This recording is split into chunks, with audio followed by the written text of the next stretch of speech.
Today on R&R on Sports, Larry and Howard are talking about the unfortunate events surrounding Ja Morant and Lamar Jackson and dive into NFL free agency.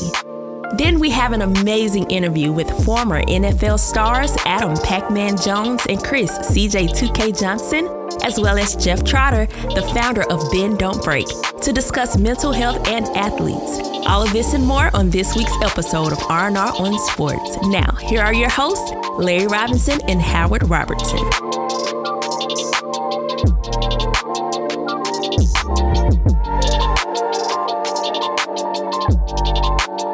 Hello and welcome to R&R on Sports. I'm Howard Robertson. And I'm the great one. Get your hand out my pocket.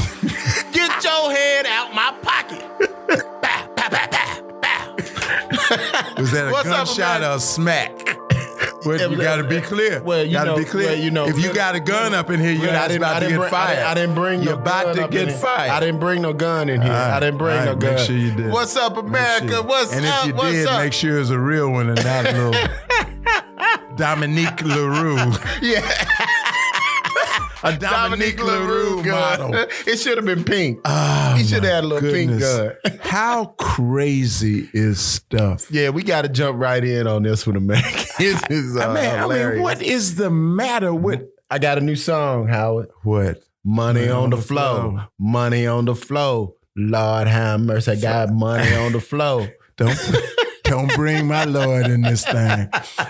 So for those of you wondering who this man is talking about or what he is talking about the photo from the New York Times, and not the New York Times, New York Post. New York Post. The Post. Yeah. And it is of Ja security footage. in the security footage of him in the VIP room at, what is it, Shotgun Willie's or Shotgun somebody's, the strip club in Colorado. The most popular strip club in America now right it now. is. It absolutely is. And the lady was talking about how nice a kid he was. He was so mannerable. He's so sweet. I guess anybody that dropped $50K I'm telling you. in your VIP room. Listen, America. Google Ja Morant stripper club, Denver, and check out those images. I think that was a whole lot more than 50K. That was a whole lot more than 50K. That was a whole lot more. That's making it rain. Let me tell you. That was making it flood. Let me tell you. I'm sure a lot of them were 5s and 1s and 10s and whatnot. I'm going to tell you something, though. I was part of a radio promotion called Keys to Cash back in the dadgum 70s where we had $10,000. Okay. In 1s and 5s. I think the biggest denomination was a 20. Oh, so that's when y'all started saying and they had X amount of time to bring out arms full of money and put it in this big trash can. Okay. And I'm going to tell you, it was done in a bank vault. Okay. And the money covered the floor of the bank vault. And that was only 10. That was only 10K. Bank vault. About as big as that room. Okay. All right. Well, listen, man. When I look at that mug, I'm thinking that it's way more than ones. Because where you going to get 50,000 in ones at late after a game? I want to know, when can you go? What bank can you go and get 50,000 in ones? You might go to the liquor store. They got it. Man, listen. Ja, man, I understand. We talked to you on the show, man, on the TV show. And I realized here in Memphis, we talked to you. I realized that man, that 50K was peanuts to you. But man, this is such a bad look, my brother. Bad look. Well, no, I understand. But see, I understand. It's not just about the 50K. It's about your brand, man. It's about your brand, which is worth eons more than $50,000. And you got to protect your brand. That's what you got, bro. That's what you got. Yeah. It's going to last longer.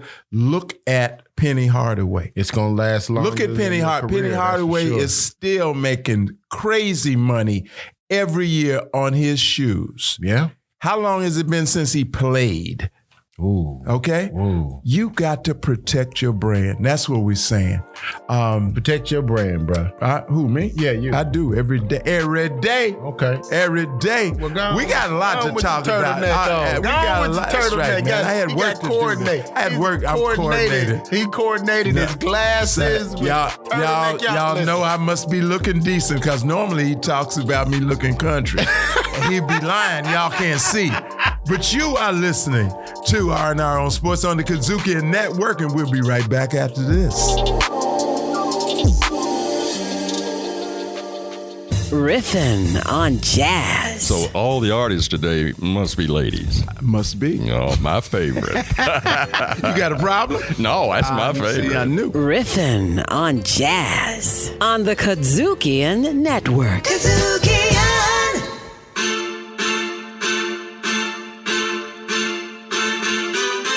This is R&R on Sports. Welcome to the Sports Terrible Tower. This tower is one of a kind. We will be making random stops on various floors so you may revisit some of sports' most terrible times. You mean to tell me it's a whole tower full of stuff? Yes, sir, it is. And we have a basement deeper than the Grand Canyon, too. Well, I be damned. Each floor number is significant to an event. Our first stop, the third floor, representing round 3 of a 1997 fight. Why did Mike Tyson bite Evander Holyfield's ear during the 1997 heavyweight bout?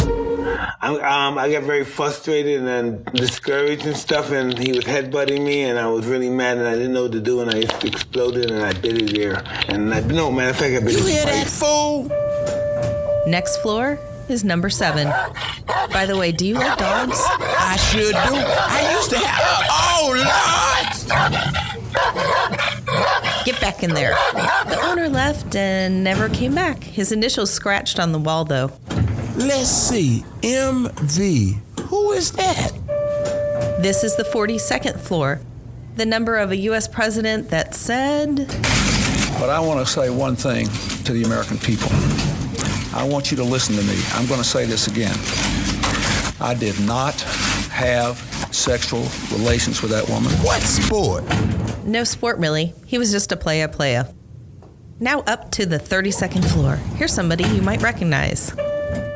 It's no disguise. It's no disguise.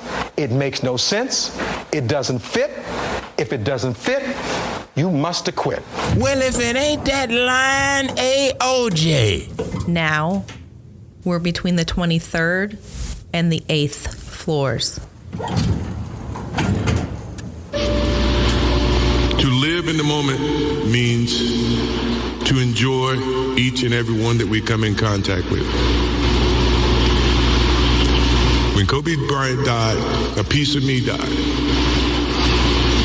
And as I look in this arena and across the globe, a piece of you died, or else you wouldn't be here. Those are the memories that we have to live with and we learn from. I promise you, from this day forward, I will live with the memories of knowing that I had a little brother that I tried to help in every way I could. Please, rest in peace, little brother. This is Sports Terrible Tower, just like you said.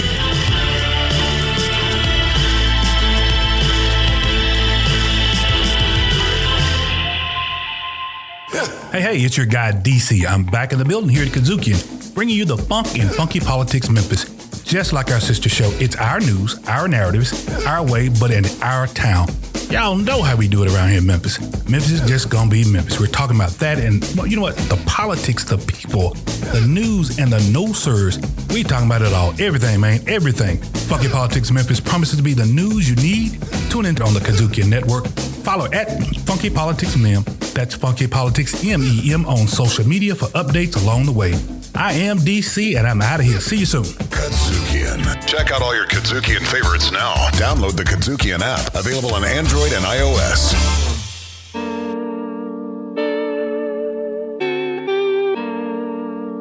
This is R&R on Sports.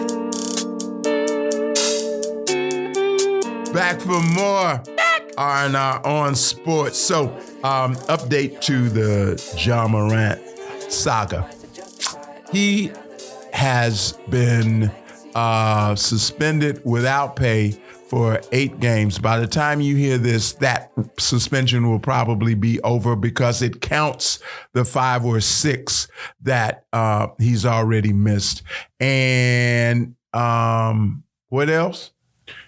Nothing else other than just literally he gets it and he for comes time served. And he comes back and but in the before all of that, he actually went to counseling. Then he went to see Adam Silver, but he made a detour on the way to New York. Yeah. I heard he stopped by South Carolina the greater Triple Rock Missionary Kojic Non-Denominational Church of South Carolina. Well, and, you know, and I'm not, man, and we're not making light of it. We're not making light of this. Right. It's good. It's what he should. But understand, I don't just do that for optics. Now I heard because you can't play with Jesus. I heard they passed the plate and he dropped $50K in the plate. In the plate For the church. Not on the floor. For the church. He didn't make it right. And then Reverend Leroy Jr. he said, Lord, we done got blessed. John, you come back anytime. Reverend Leon Lonnie Love. Hey man, said make it rain. Oh, I wonder if you did the gritty in Adam Silver's office. Man. Just come on back and play ball, man, bro, for real. And make that money, please. Yeah, bro. You got so many people looking good. up to you. You're too young to be out here. You're the most exciting player in the NBA. Extremely proud of you and proud of what you've done up to this incident, for what you've done for the city of Memphis and what you're doing for the NBA. Come back and win. Come on, brother. Come on back. That's all you got to do. Play your game. Bust them down. Lead 50. And ran. You know, we're going first game back. What you got? How much you want to bet he scored 40 plus on the first game back? I'm going to say 50 in commemoration of the 50K. Man, we got listen. Let's move on. We got a few things happening on the NFL front, but I got a couple questions. Okay, I got a battery of questions. What's going on with the Baltimore Ravens? Why aren't they taking care of Lamar Jackson? Help me understand. They have one of the most exciting quarterbacks in the whole NFL. They do. Who's been successful? Who won an MVP? They do. However, who's an excellent leader who is obvious who took them to the heights that they enjoyed. Right. But I'm saying, in addition to that, has played without a contract when he was being advised to sit out. Mm-hmm. So help me understand, as an OG, what's going on with Lamar Jackson in Baltimore? I think they're playing, these little negotiation games and all of that. Okay. And they're posturing. That's the word for it. Posturing. I'm glad he is doing what he is doing, going on with to let them know that I got options. Right. Okay. Y'all can be out here playing if you want to. Right. I think they think that they're taking advantage of the fact that I think they think he wants to be in Baltimore, and they're just posturing. I don't think he'll play another game in Baltimore. Yeah, I hope he doesn't. I don't think he'll play another game in Baltimore because I think that the relationship is irreparable, and that I believe that literally we've seen the last days of Lamar Jackson in a Baltimore uniform. And he's serious. He talking about going to the Jets.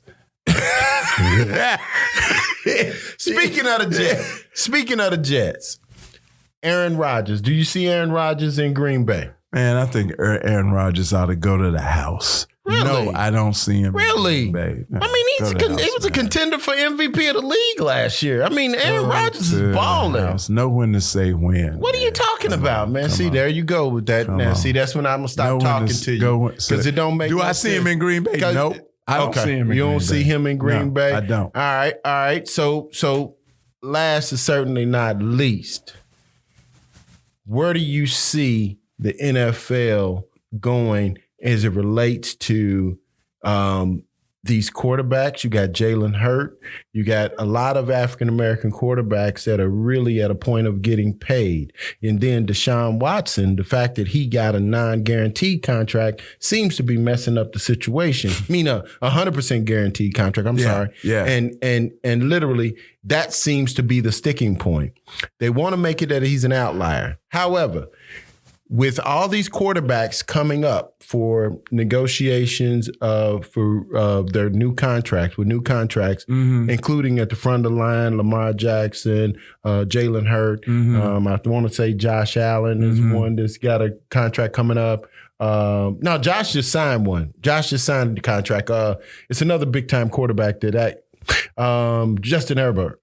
He's one of the ones that's going to be and then Joe Burrow out of Cincinnati. Right. Those are some heavyweight quarterbacks. Absolutely. Do you see them all demanding a 100% guaranteed contract with Deshaun Watson being hooked up the way he was by Cleveland? That's a good question. But I think whatever we see is going to be very, very telling, because what we have seen is how franchises act with a quarterback that they want and deem totally necessary and to their future, to their success. But wouldn't you think that Lamar Jackson would be? Hold on. Totally necessary. We have seen them do act like that and respond when the quarterbacks don't look like we do.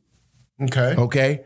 Now, how they respond now, it's going to be very, very telling, because all of a sudden there's drama in the game. All of a sudden things aren't like, I mean, they spare no expense. If it's a white quarterback, I'm going to go I don't think you can say that, because Deshaun Watson has gotten a 100% guaranteed contract. I know. And this is a cat that just came off a sexual assault situation. This is true. So, I mean, the fact that he's gotten 100%, and then you got a Joe Burrow that's coming behind him. How in the world can you tell a Joe Burrow, well, they've done with Lamar Jackson, but I'd like to see them Cincinnati tell Joe Burrow that he's not going to get a 100% guaranteed contract. Okay. I'd like to see that. Okay. And that's what I said. You got Justin Herbert as well. It's going to be very telling. So it's going to be very telling.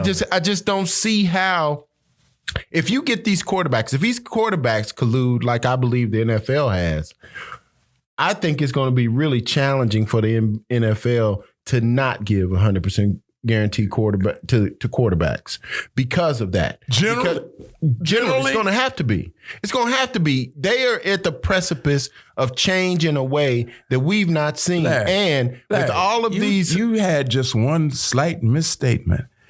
This isn't the NFL doing this. These are individual franchises, individual owners. They can do whatever the hell they want to. That is true. However, I still say it's going to be really difficult to tell a Joe Burrow that he's not going to get a 100% guaranteed contract behind Deshaun Watson. Okay. And with Deshaun Watson being right in Cleveland. Now, we're talking about Ohio. Okay. Let's do this. Let's compare in future shows. Let's compare whatever the outcome is for Joe Burrow to what the outcome becomes for Lamar Jackson. Deshaun already set the market. He set the market. You said it right. Lamar Jackson and Jalen Hurts. He's up. Jalen Hurts is there. Yeah. Let's compare. I will definitely be looking forward to it. So listen, man, we got an amazing interview today. And that interview, unfortunately, Uncle H was out of town on vacation. So John himself. I don't know how amazing it's going to be. It's going to be amazing because I did it. I believe that. Listen, we got Adam Pac-Man Jones. We have my brother Chris CJ2K, Chris Johnson, 2,000-yard rusher. On the other side, we got this. So stay right there because we got some NFL greats on the other side. Coming up. You are listening to R&R on Sports. Blues in the basement. Indeed, I like that song a lot. Ooh, I'm like my girl. She was singing that. Bobby will tell you about his wives. Wives, yeah. And what's the title? It is going back to Memphis. Why wouldn't that be in here? That boy can sing. Oh, he can sing. I didn't say sing. That boy can sing. It was a featuring. He does not feature her name. Well, dang. And he does it on purpose. Okay. No, I didn't. Yes, you did. Yeah, I did. Shoes the up. lies you tell. You are listening to Blues in the Basement. Blues in the Basement. Blues in the Basement, powered by Kadzukian. That's it. Kadzukian. Check out all your Kadzukian favorites now. Download the Kadzukian app, available on Android and iOS.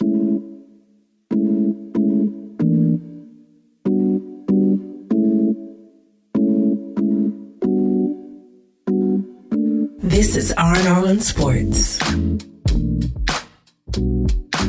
Welcome back to another episode of R&R on Sports. We have a special edition today. We got three brothers. I'm gonna start with the gentleman that brought them all here, and that's Jeff Trotter of Bend Don't Break. We have Adam Bernard Jones, Adam Pac-Man Jones is what they call him. That's how you know him anyway. And last and certainly not least, we have our brother Chris Johnson. Wait a minute, is it CJ2K? Yeah.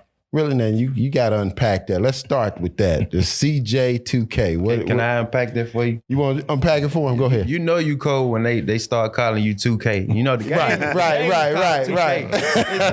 You know you cold when you call 2K. This man ran for over 2,000 rushing yards. Ain't many backs did that. No, man, that's legendary. We gotta put some respect on it. Yeah, absolutely, 2K. Absolutely. Yeah. So listen, we're here. These gentlemen are in town for a special event, and the creator of the event, creator of the clothing line, is Jeff Trotter. So Jeff, unpack why they're here and why bring these two individuals of all to the good city of Memphis, Tennessee. For sure, man.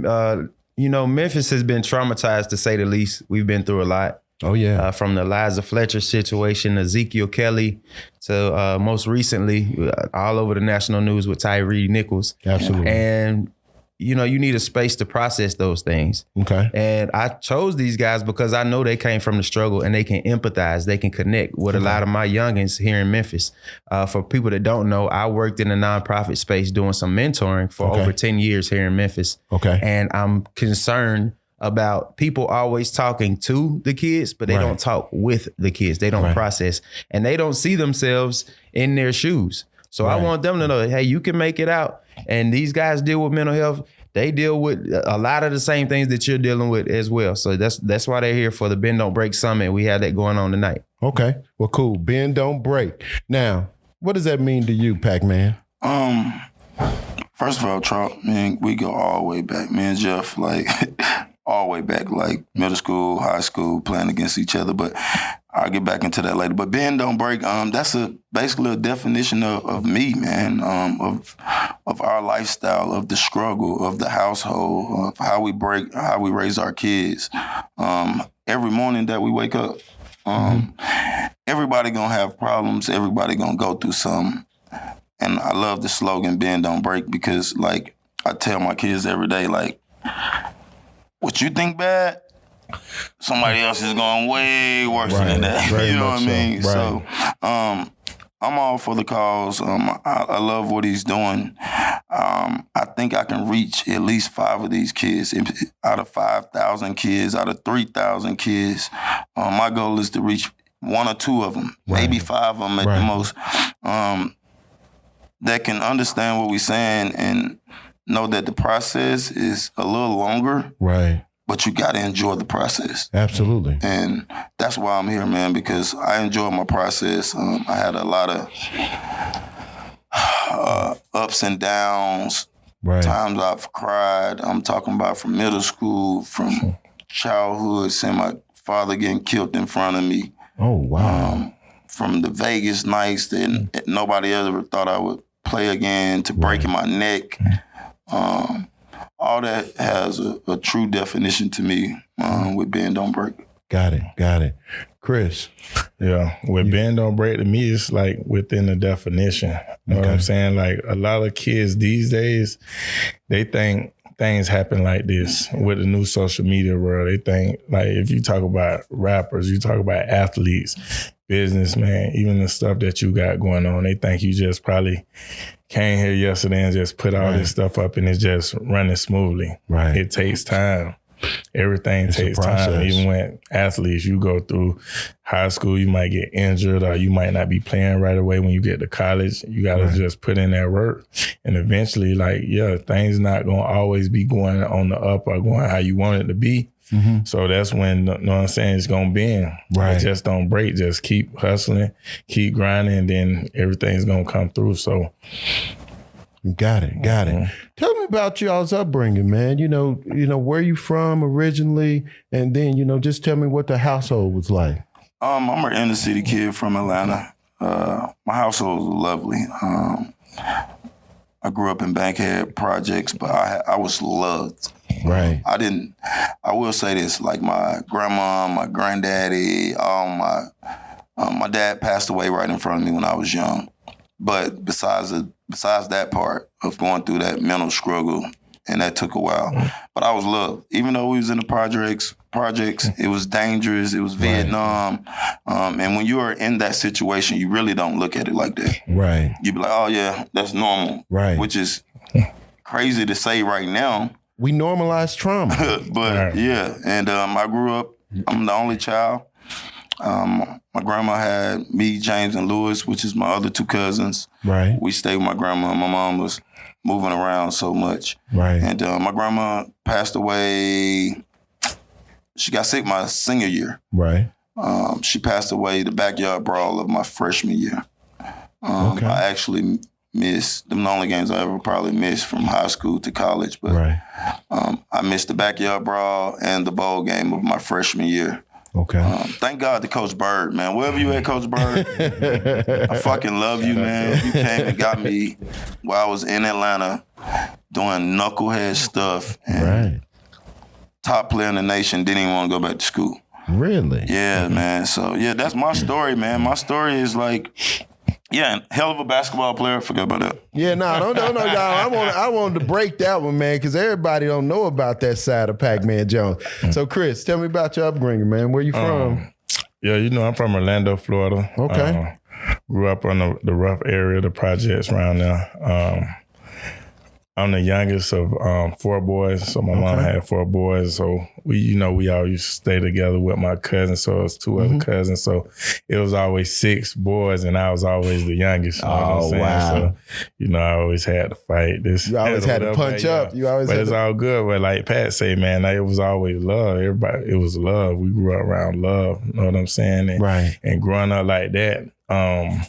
We thought it was normal, but now how we live now with our kids, we see it's really not normal. It's not normal at all. It's really not normal, but we made it normal or whatever like that. And I think that's why we so successful how we is now, because that's how we grew up. We know we want it better for ourselves. We know we ain't want to continue to live like that or whatever. But that's how I grew up and left there, went to Carolina, East Carolina, got drafted there, went to Tennessee. Fantastic. Jeff?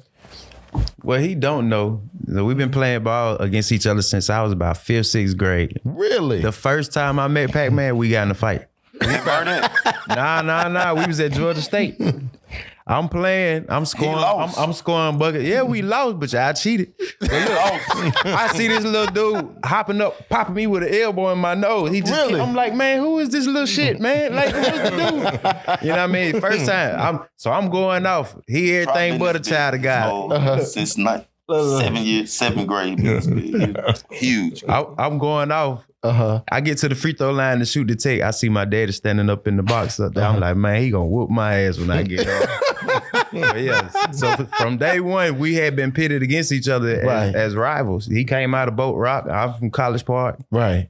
And we just used to go at it with each other. We lost in the state championship game. That's why he gonna keep talking about basketball against them. And this joker hit the game-winning free throw. Really? His whole high school career, he only beat me 1 time. Really? And you take pride in that, huh? I never lost. Especially not to guys that was in our division. Okay. Y'all lost to Sandy Creek though. Y'all lost. That was 1 year. We lost to y'all. They went 33-0. They went 33-0 in the regular season at Creekside. Okay. We lost to Sandy Creek at Sandy Creek.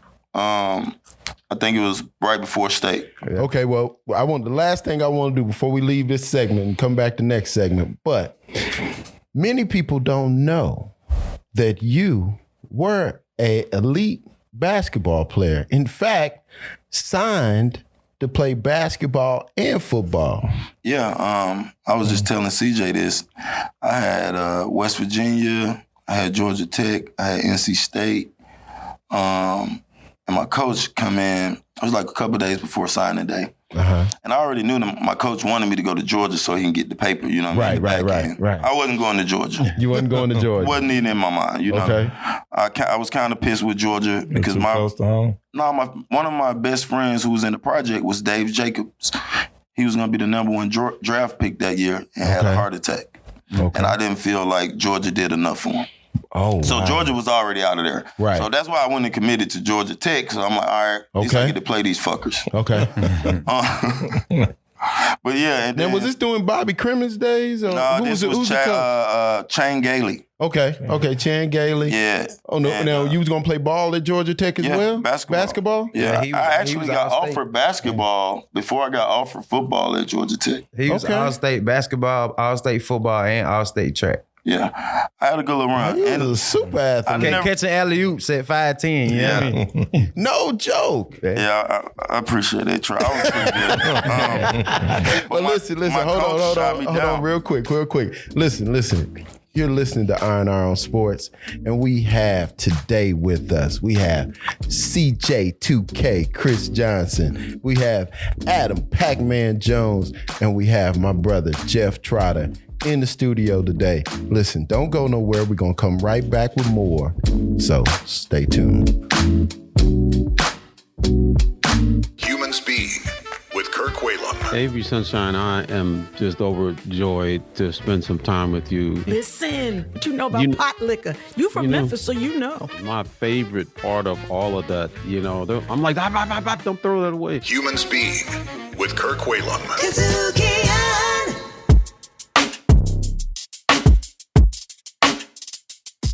R&R on Sports, we have an amazing interview with former NFL stars Adam Pac-Man Jones and Chris CJ2K Johnson, as well as Jeff Trotter, the founder of Bend Don't Break. Now, here are your hosts, Larry Robinson and Howard Robertson.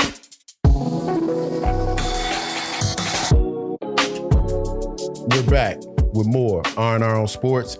And listen, we got to get these gentlemen out of here. But before we do, I want to know, starting with you, Chris, when did you become aware that mental health could be a thing, or that there was issues that you really couldn't see, but nevertheless you knew that, mental health is real? I think mine kind of hit once I retired. Really? Okay. Yeah, because you so used to playing, you got a schedule every day, got something to do. But then when you retire, it's just like you wake up and like, what I'm gonna do today? What I'm gonna do today? Right. You know what I'm saying? You're not running out there on that field, everybody screaming your name and stuff like that. So it kind of puts you in a weird space to like, I'm waking up every day, ain't got nothing going on. Right. You know what I'm saying? So trying to get into something like the next journey of your life or the next, what you gonna do? You know what I'm saying? So that's where it kind of hit me at the most. Yeah. Pac-Man? I had a chance to go to McLean Hospital, which is in Boston, for 2.5 months. And that's where I got the chance to sit back and dialect or reflect on everything that I had going on. Then finding out that my mom was a little bipolar. That my mom was bipolar. Right. That's when it really reconciled with me. And I did all the meds. And I've kind of winged myself off now. I got a lot of good things that's in place as far as triggers. Right. I can kind of feel my triggers. I know when I need to back away. I know when I need to just shut down. And there be some days I shut down, not as actually shut down with my family, but I'm off grid. So no phone calls, no phone, no texts. Just getting back to the basics of myself. Right. And sometimes people don't understand like how important that is. Right. Like how important it is to take your hour, go on the ride, or whatever you do that can help you with those triggers. Right. And I have a couple of different ways that I like to do different things, but it means a lot, and it keep you sane, keep you sanity. And you know, with this thing going on called football, life is way bigger than football. Right. And a lot of guys go through a lot of things because they don't give themselves a chance to know nothing else besides football. You know what I mean? Yeah, I mean, it's all consuming. I had a friend named Marion Barber, bless his soul, was one of the best running backs I've ever seen. Took his life. Right. And I just, you know, situations like that make me stronger. Right. But like this game that we played all this year, it's hard, man. Oh, yeah. Literally hard hit, man. Yeah. So like when you think about, you know, you guys, two young brothers, got a lot of life left.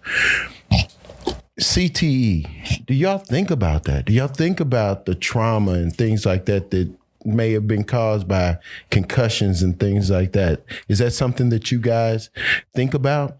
Oh, yeah, I do. I think about it all the time. Like, every year I go and have me a scan, or and I go to Cleveland Clinic. My memory sometimes, like my short memory, it flops every now and then, you know what I mean? But I know, like, so that's the good thing. Know what the hell is going on with yourself. Like, know thyself. You can't trick yourself. Hey, bro, I don't remember that number that you just told me 2 minutes ago. That's a problem if you can't remember 3442925, and I just told you that 2 minutes ago. Right. Right. So people got to be honest with themselves. And like, I hate when I can't say a lot of, some athletes are doing this for the money. You see it on the media. You see who messed up and went to jail. But like, this is a serious topic. It all the way down to the test, how they're measuring the test for the black athletes, how they measure the test for the white athletes. You can't fucking tell me that the white athletes tests automatically are higher because, are higher because the black athletes tests are automatically lower because of the way we grew up, saying that we already was prominent to the stress that we're going through. Right. Like, we're going through that right now in court because that's just don't add up. Right. Right. Absolutely. Jeff, why is this important to you, man? I know you worked in nonprofits. You work with a lot of kids. Shout out to MAM and some of the other organizations you've worked with. But why is mental health important to you? Well, we all deal with it. Whether you're an NFL athlete or you're an average person, you know, everybody needs to take care of their mental health. We talk about physical health all the time. You got gyms galore, and you got dental health and churches galore for your spiritual health. But people just don't want to talk about mental health. So we need to normalize the conversation around it. It's important to me for myself. And I have some family members that I know that have been struggling and going through things as well. I really feel like I just came out one of the hardest seasons of my life. I lost my sister, who was like a mother to me, in 2020. And I lost another sister in 2022. So for me, I've been processing these things with therapists and doing that on a regular basis, but it's a situation between the haves and the have-nots. It's a lot of my kids in South Memphis that can't afford $150 a session. I can't afford $150 every time I got to meet with you. You know, but I'm grateful that I have resources and different people that's backing me to help me get the care that I need. But you start dealing with some type of survivor's guilt. Where you made it out the situation, but my folks still over here. I made it out the burning building. I'm not just gonna sit here and drink lemonade. I need to help them get out. So that's why it's real important to me, especially here in Memphis, where I feel like God planted me. Oh, fantastic. Listen, we're talking about adverse childhood events. It's called ACEs. Pac-Man, the most amazing ACE that seems like you experienced was watching your father pass away in front of you. What was that like, and how did you rebound from that moment? Because I can't even imagine it. That's crazy. I'm able to talk about it. I'm in a great space. Like, it took me years to talk about this. it was. I can't, like, it's nothing that I can tell you. Okay. What?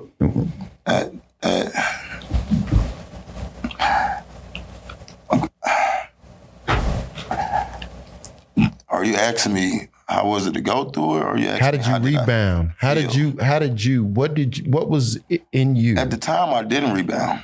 Okay. Because I only had anger. Right. And God put football and basketball in my life to get me out of that spot. You know, I ain't had the resources that I got right now. Right. I ain't had the people that I can talk to right now. Right. That's a touchy situation, but like, yeah, it was hard, bro. But I got through it, you know. Yeah. And we sit back, like I said, the normal back then is not the normal right now. You know what I mean? I probably, when it first happened, cried for a whole 2 weeks, didn't speak to nobody. But when you go through things and you get tools and you get family and you got different things to live for, a lot of things are different. When did you know you was gonna be okay? When did you know, even if it was as an adult, but when were you able to look in the mirror and say, I can do this? Oh, I've never not thought I couldn't do it. Okay. So it was never a point in me that was like, oh, I'm not gonna make it. You know, I was young. I was 7. I had just started playing football. Actually, the year before that, I was a damn lineman. The year that my dad passed away, I was fucking the man. I probably had about 10 touchdowns in 4 games. Right. Went through that, didn't play no more that year. And then from that day forward, like, I've never had a football game where I didn't have 4 or 5 touchdowns. Okay. I've never had a basketball game where I don't make it to the finals. And I would prepare, like, I took all of that emotional stress and dysfunctioning and put it towards sports. Oh, okay. Like, I wouldn't smoke, I wouldn't drink. Now, I would gamble, I would hang out with all the old heads. I was bad as hell. Right. I would fight, and I would do a couple more other things. But I wouldn't do nothing that could harm my body as far as taking my mental away from football. Right. And that saved my life, man. We had a guy named Coach Knight that came in when my dad passed away and took us up under his wing. And bro, without him and Mr. Bileski, I probably wouldn't even be sitting here talking right now. So for you all listening, you know, we never know what people go through, what they've experienced. And all I ask is that you come away from this conversation with a little more grace, because many people are going through many things and experiencing many things in their lives. And if we don't have a little grace that we're given, it could mean everything for a person just to know that they got a little grace to just be able to deal with those issues that may be troubling them. You had a teammate, Chris, Lindell White, that you mentioned that really that you saw experiencing mental illness. Mm-hmm. Was that your first experience? And if it was, how did you know? Well, honestly, at the time, I didn't know. You know what I'm saying? Like, when we was on the team together, you know, he stayed right up the street from me, so I had to pass house every time I was going home. So we used to just do a lot of stuff together. So when he ended up getting cut and he went to Denver, he tore his Achilles and then he got cut again. He was just sitting around the house, and, you know, I'm young. I'm in Nashville. All my brothers there and stuff like that. I used to just call like, man, come pull up, man. Right. Come to the house, man. I know you ain't got nothing going on in Denver. Just come, you know, get your mind off of it. You know what I'm saying? Because a lot of times if you just sit in the house by yourself and you thinking about it, you'll run yourself crazy. Yeah. Ain't no telling what you'll do. Right. So, you know, I just gave a lending hand, you know what I'm saying, just to get them away from it and just enjoy life, live life. Cool. Well, listen, I know we coming to the end, Jeff. Bend Don't Break. Please give them a little bit where they can find it. We're going to try to turn this around and get it out so that they can know that you can get as many people involved as possible. So please give us a little bit about Bend Don't Break. Yeah, benddon'tbreak.com. That's the website. I spelled don't with an X. All right, so that's how I was able to trademark everything. That's my uniqueness, the X. So don't with the X, benddon'tbreak.com. The summit is tonight. We open doors at 5 p.m. Food trucks, live performances, vendors, everything. And the program will start at 6, where we're going to close the night out with a panel with these guys. So, yeah, man, Instagram is at Bend Don't Break as well. Okay. Listen, guys, I want to thank you. Thank you for coming through Kazookie. Yes, sir. Thank you for being on R&R on Sports.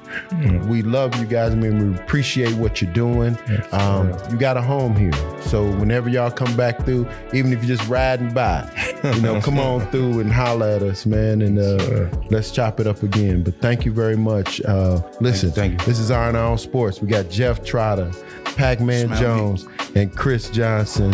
And we want to say thank you. And please continue the good work. All right? Sir. All right now. Have a good one now. Listen, R&R on Sports. Kazookian. The company is based in Memphis, but it is international.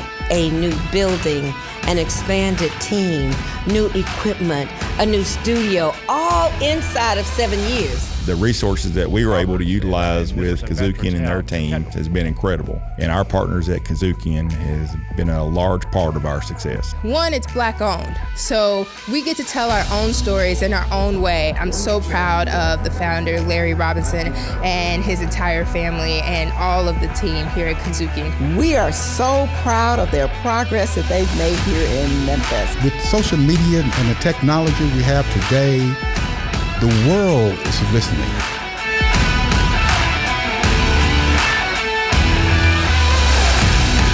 Kazookian. Check out all your Kazookian favorites now. Download the Kazookian app, available on Android and iOS. This is R&R on Sports. Back for more as we head to the door. I want to remind you guys to go on go to the App Store, Google Play, and download Play Ode, and you can get R&R on Sports anytime you want to, and listen to it. Anytime you want to. Anytime you want to. Anytime you want to. So, Play Ode. Play Ode. Okay. All right. Well, listen. I want to give a shout out. You go ahead, to my homeboy who I played against in high school. Ended up making it to the NBA. Was a journeyman, but nevertheless a 7-foot journeyman. He had what you cannot teach: his height. Mm-hmm. And that's Felton Spencer. Want to say, rest in peace, rest in power, rest in heaven, brother. Mm-hmm. Good guy, really good guy, and I really do hate that he left here so young. Wish I had known him. Wish I had met him. Looked like he was a fantastic cat, and always had a lot of character. Pleasant brother. Very pleasant brother. Yeah. And you and I were talking. I said he looked like he had to evolve as a ball player, because most times 7-foot guys start out a bit lame. Oh no, he was more than a bit lame. He was more than a bit. He was more than a bit. Nah, Felton, they put a lot of work in Felton. Yeah. Starting at Eastern High School, really put in a lot of work, and he put in a lot of work and made himself a ball player. He was Louisville born and bred? Louisville born and bred, man. Good guy, though. Extremely good guy. Gentle giant, man. Called him Chief. Okay. So, rest in peace, All right. Felton. All right. We appreciate you being with us here on R&R on Sports. As always, we ask that you take care of yourselves, take care of each other, and tell somebody about us. We here. How long we been in there? Man, 8 years? 8 years, 9 years? man. We've been doing this for 8 years, man. Been a long 116 markets. Sirius XM every Saturday morning. On every podcast. We keep doing it. Every platform you can think of. So you can get us almost anywhere. Just But I R&R, prefer baby. that you did it on Play-O. Take care. We are out of here. Peace. See you.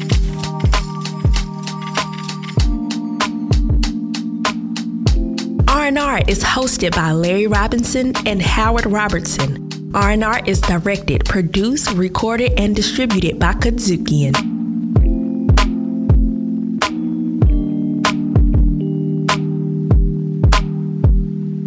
Kazuki.